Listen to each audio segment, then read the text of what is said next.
Hi, thanks for stopping in to watch this video. I'm going to finally get onto the Shell fuel tanker, and that will finish off my series on the Grand Hauler build.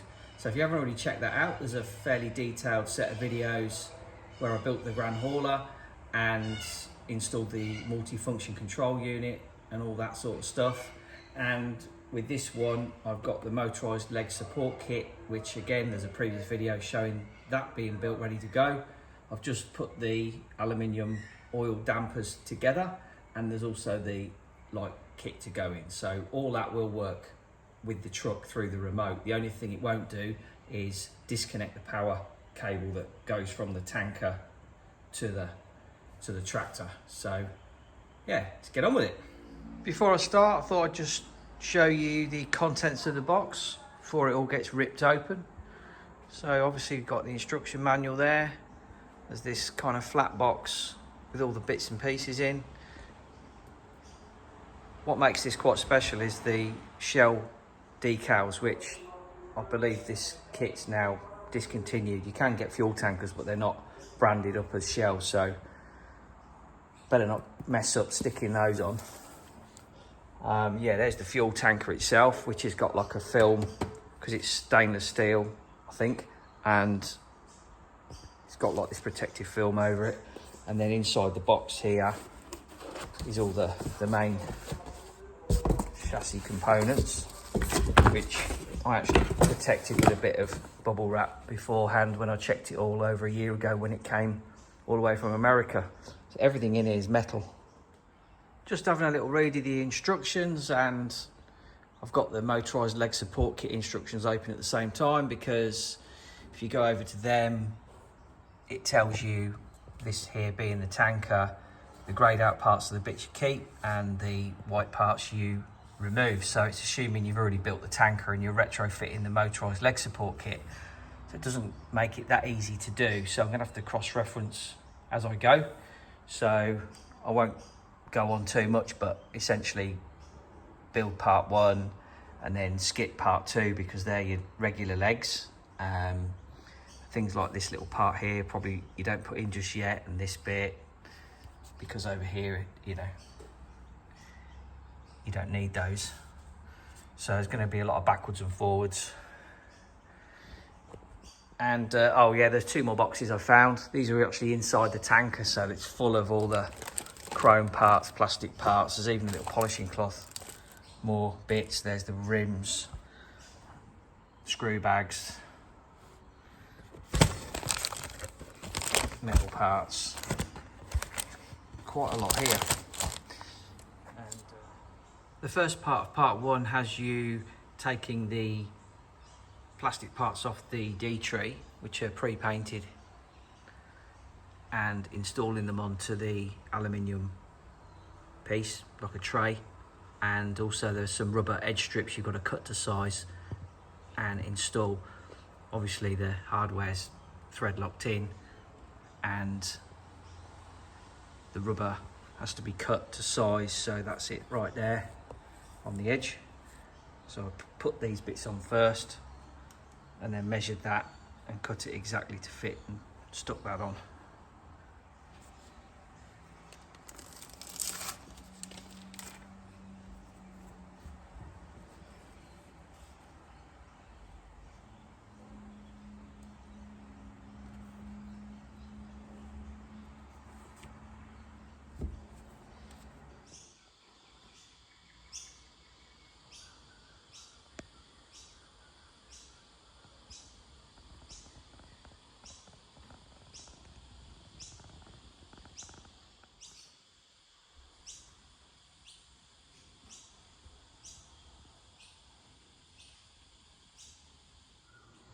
I'm part way through step 3, just thought I'd show you where I'm up to. This plate's in, this black plastic bit, chrome bit, silver painted bit, left that bit out for now, left that bit out for now. Here we are. Here's the motorised leg kit, previously built and ready to now install. So I'm going to jump to those instructions here. And as you can see, it slips in right there. And we'll keep moving with that. Step 11 on the leg kit instructions is installing the gear case. So that's done. I've loosely attached the gear case. I'll tighten that up when the legs get installed, sort of there, and engage into that.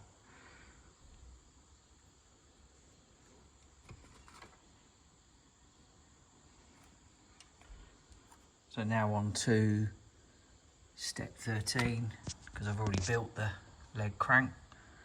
I'll now fit that.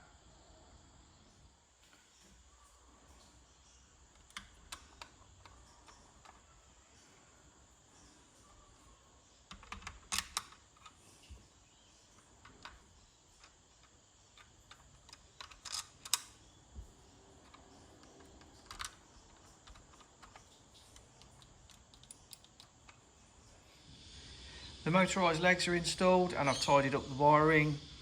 Used a bit of leftover spiral wrap from the grand hauler. The legs operate a couple of different ways. There's a switch on the side.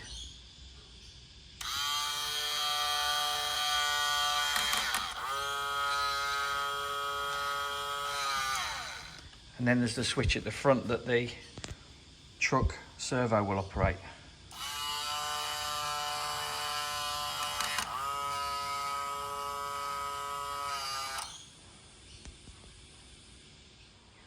Step 8's done, which is building the bumper components, which includes these little rubber mud flaps, the chrome back bumper and the lights, and the rear mud guards. Now step 9 is connecting those two parts together, but before I can do that, I've got the light kit to install, which is fairly simple. However, the fuel tank itself needs to be installed first, because if I just show you the wiring loom here for the lights, it's got this fairly substantial plug which doesn't fit through the hole. So what that means is the LEDs have got to go in from this end through and down to the back, and then get connected to these. And you know, basically that's got to go on first, then I can install that afterwards. So I'm going to jump to the next step, which is the second part of 9, putting the mud guards on and then onto the suspension. The rear mud guards are installed along with the little wheel chock holders.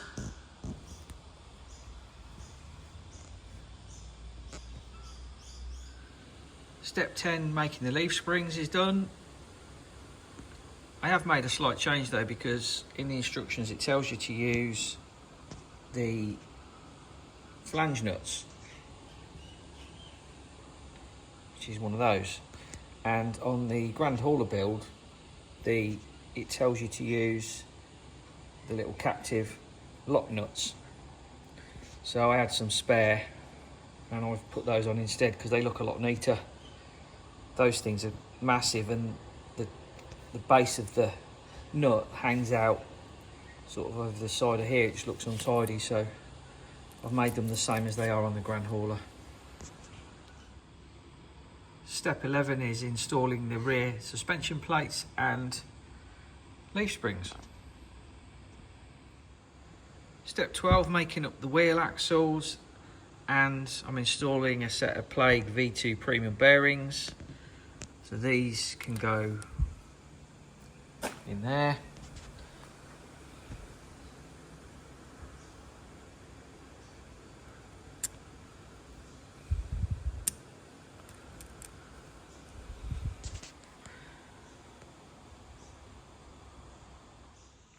'12 and 13 are done, installing the axles.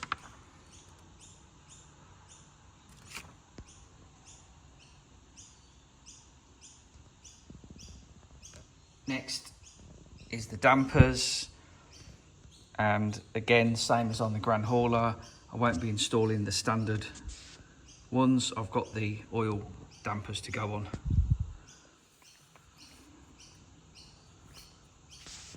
Much better than these things.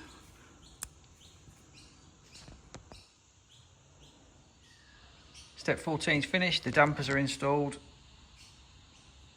I think they look pretty good. Again, matches the Grand Hauler. I think the black works well with the chassis as well. Very nice. Step 15, wheels and tyres are done.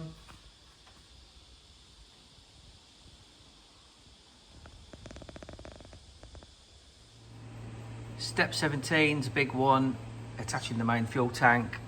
Been looking forward to this one. So I had it upside down to drop the bolts in that way and then attach the nuts. So let's get this film off now.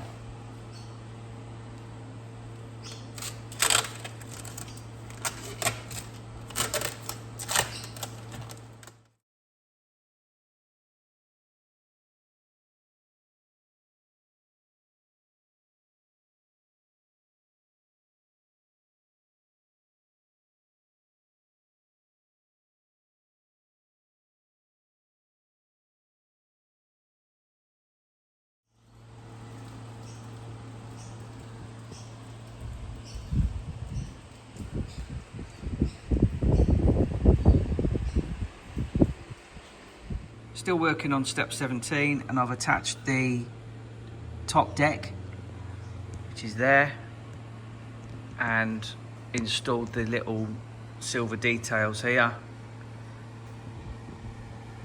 The instructions do say to paint those bits right there semi-gloss black, but I'm not too fussed, so I'm going to leave it like that. I quite like seeing it all silver. It's probably wrong, but I don't care. So I've also done a little bit to do with the wiring now for the lights.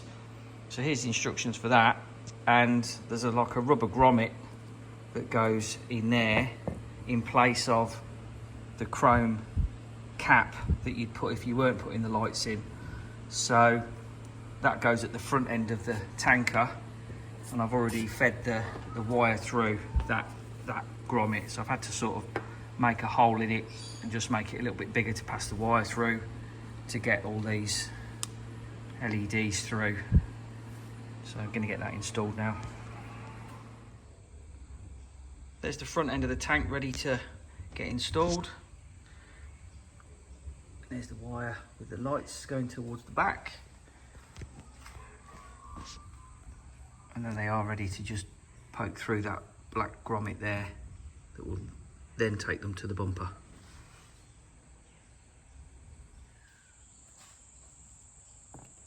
So there's the front end of the tanker nearly finished, and then there's just this little piece of trim to go on, a bit of chrome to finish it off.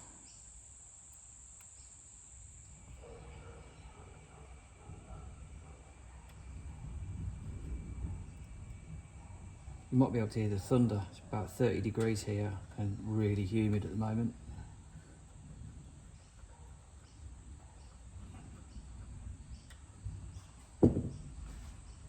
Nice. Step 2 of the light kit, installing the lights into the bumper. Notice something a little bit odd. Whenever I build anything, I tend to orientate the part the same as the diagram, right? And it says here, and I'll point to it, left blinker, red brown cable. So it's telling you to put the red and brown wire into there, and I've got that orientated the same as that.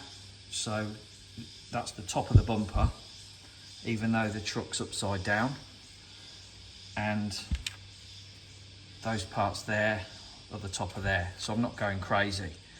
Now if you then, I've put a bit of tape just to show, but when you turn that round as if it was installed on the truck, that's the back, looking at the back, that's the top, and that's actually the right. So if you follow it by the diagram, you'd end up putting the lights in back to front.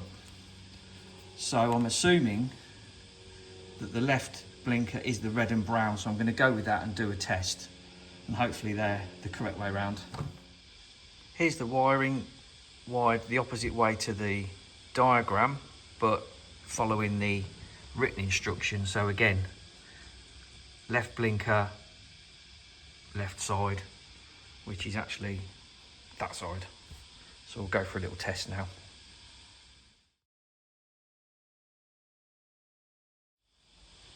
Okay, so I've just put that on there with a bit of tape, connected the tanker up to the truck, put a battery in, and we'll see how it goes.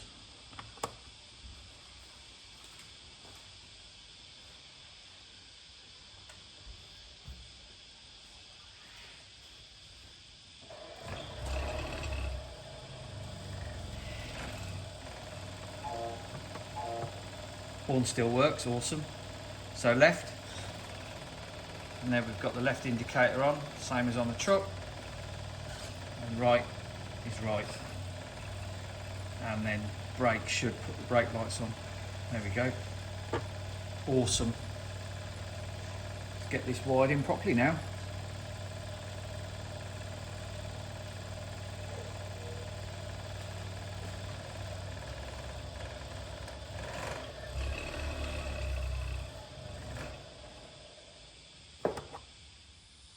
So there's the bumper installed, and I've used a little bit of spiral wrap just to tidy that up. Also, I'm not sure if you can see, but just about here, there's the metal plate that attaches the mud flaps to the bumper, and that fits directly up against the chassis rails. And there is a little tiny rebate in that plate, that bit there, and the wires can just sit in that quite neatly without crushing them. The rear wall of the tank and a pipe fitting is installed.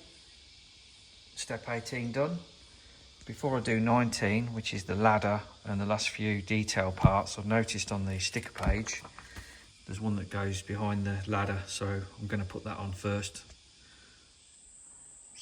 I'm just about to put this sticker on the back, so I have temporarily fitted the ladder so that I can get it level and in the same position. I've just marked it with some tape. Step 19's done, the ladder's installed and the final detail parts and a few stickers put on. Just working on the main stickers and taking my time because can't get another set of these if I mess it up. So I've cut them out, including the backing paper. I'm just sort of eyeing it up based on the drawing, and I've taped it so I can get it in the right spot. And what I've done is I've made like a little template piece of paper here as a measuring device, so I can put that there and check that's right. And then the same here, and that's the same. And then I can use that on the other side so it's even. Get that bit stuck on, and then I'll make sure that's right before I trim it, because it comes a little bit longer than you need.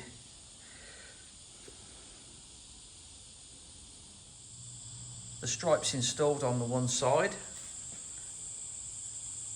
come out pretty good. I am using the soapy water method as well. I've just cut out the shell logo as much as I can, so I want to get rid of as much of the clear as possible. Now there is a little bit there at the moment, but that was just to get the positioning. So I've marked it up ready. Now I'm going to just cut that piece out so at least that's separate.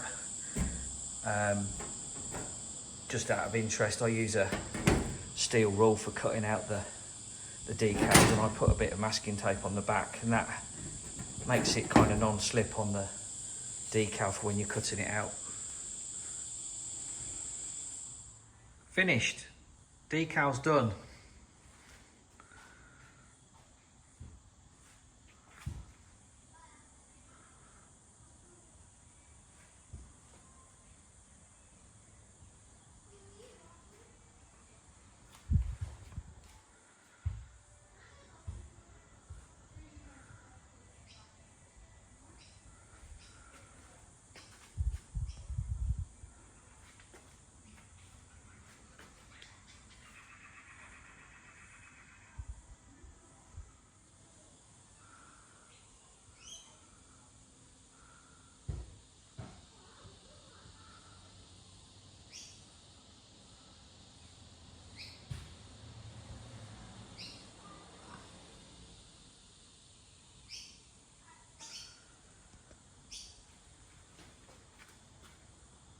Can't really video this thing without getting myself in it. Sorry about that.